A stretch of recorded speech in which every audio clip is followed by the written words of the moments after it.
Hello दोस्तों, स्वागत है आपका माइंड स्पार्क हिंदी पर। आज हम बात करेंगे ओवरथिंकिंग के बारे में, जो जेन जेड की आजकल की बहुत बड़ी समस्या बन चुकी है। हर दूसरा युवा आज ओवरथिंकिंग का शिकार हो रहा है। ये एक साधारण बात नहीं है। ओवरथिंकिंग पूरे विश्व में गंभीर समस्या बनी हुई है। चलो इसे डिटेल में समझते हैं और इसके बारे में जानते हैं। क्या आपने कभी रात को सोते टाइम उल्टे सीधे सवाल आपके दिमाग में आए हैं? जैसे, मैं फेल हो गया तो मेरा क्या होगा? क्या लोग मेरा मजाक उड़ाएंगे? अगर मैंने कोई गलती कर दी तो क्या होगा? और ऐसे सवालों के साथ ही एक के बाद एक सवाल दिमाग में आते जाते हैं और एक खत्म नहीं होता, उससे पहले दूसरा शुरू हो जाता है और धीरे धीरे हमारा दिमाग एक ऐसी भूल भुलैया बन जाता है जहां हर तरफ डर ही डर दिमाग में बैठ जाता है। सबसे बड़ी दुख की बात तो यह है कि समस्या हमारी जिंदगी में कभी होती ही नहीं है। समस्या हमारे दिमाग में चल रही उन कहानियों में होती है जो अभी तक कभी हमारे साथ हुई ही नहीं है। और आज हम इस वीडियो में जानेंगे कि ओवरथिंकिंग क्या है, ये हमारी जिंदगी को कैसे बर्बाद करती है और इससे बाहर निकलने का सबसे आसान तरीका क्या है। तो वीडियो के अंत तक जरूर देखिएगा, क्योंकि शायद आज के बाद आपकी सोच हमेशा के लिए बदल जाए। चलो शुरू करते हैं आज के पहले क्वेश्चन के साथ।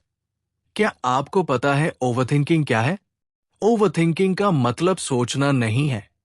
ओवरथिंकिंग का मतलब है बार बार वही सोचना जिसका हमें अता पता भी नहीं है और उसका कोई हल भी नहीं निकल रहा। जैसे मान लीजिए आपको एक इंटरव्यू देना है, तो आपके दिमाग में पहला सवाल आएगा कि तैयारी करनी पड़ेगी। लेकिन ओवरथिंकिंग कहेगी कि अगर मैं इस इंटरव्यू में फेल हो गया तो, अगर सबके सामने अटक गया या बोल नहीं पाया तो, अगर मैं इंग्लिश बहल गया तो। और ऐसे ही देखते तैयारी करने के बजाय हमारे दिमाग में उल्टे सीधे सवाल आते हैं और हम डरने लगते हैं। याद रखना, हमारे दिमाग का काम सोचना है, लेकिन अगर वही सोच हमको रोकने लगे तो वो दिमाग हमारा दोस्त नहीं, हमारा दुश्मन बन जाता है। इसे हम एक कहानी के रूप में समझते हैं। मानो किसी एक गांव में दो लोग नदी पार करना चाहते हैं और नदी उस समय बह रही है। तो पहले व्यक्ति ने नदी को देखा और उसे पार करने के लिए नदी में उतर गया। बल्कि वही दूसरे व्यक्ति ने नदी को देखकर ये सोचना शुरू किया, अगर पानी की गहराई अधिक हुई तो, अगर मैं बीच में बह गया तो, अगर नीचे पत्थर हुए और मेरे पैर में लग गए तो, अगर मगरमच्छ हुआ तो। वो सोचता ही रह गया और पहला व्यक्ति नदी पार करके अपनी मंजिल पर पहुंच गया और वही दूसरा अब भी वहीं पर खड़ा है जहां पहले खड़ा था। हमारी जिंदगी भी बिल्कुल ऐसी ही है। जो लोग हर कदम से पहले 100 बार सोचते हैं, वो वही रह जाते हैं जहां से उन्होंने शुरुआत की थी।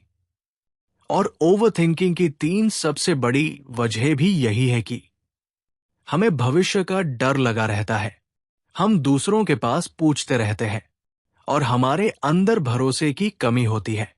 जब हमें अपने ऊपर भरोसा नहीं होता तो हमारा हर फैसला हमें ही गलत लगने लगता है।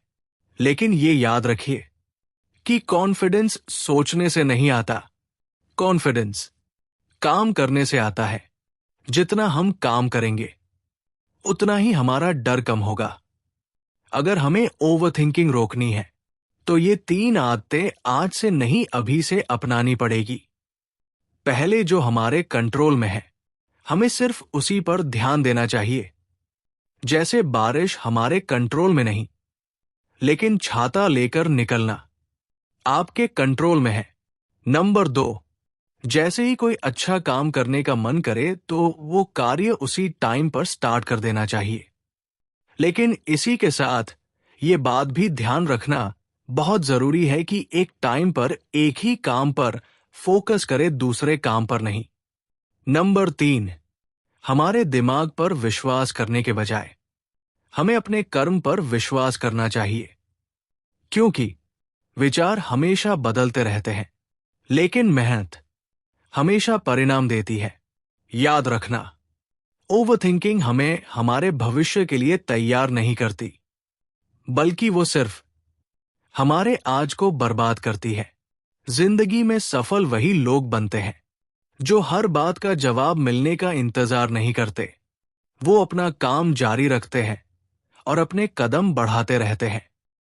और आज तुम अपने आप से एक वादा कीजिए कि मैं डर के कारण रुकूंगा नहीं, मैं जरूरत से जायद सोचूंगा नहीं, मैं कोशिश करता रहूंगा, क्योंकि हारने वाले लोग हमेशा सोचते रहते हैं और जीतने वाले लोग अपना काम करना शुरू कर देते हैं और उसी काम को जारी रखते हैं। और हां, आज इस वीडियो ने तुम्हारे अंदर थोड़ा सभी बदलाव किया है या तुम्हें जानकारी दी है, तो इसे अपने किसी ऐसे दोस्त के साथ जरूर शेयर करें, लाइक करें, जो ओवरथिंकिंग से लड़ रहा है, और माइंड स्पार्क हिंदी को सब्सक्राइब करना मत भूलिए। याद रखिए, आपका भविष्य आपकी सोच से नहीं, बल्कि आपके कर्मों से बनता है।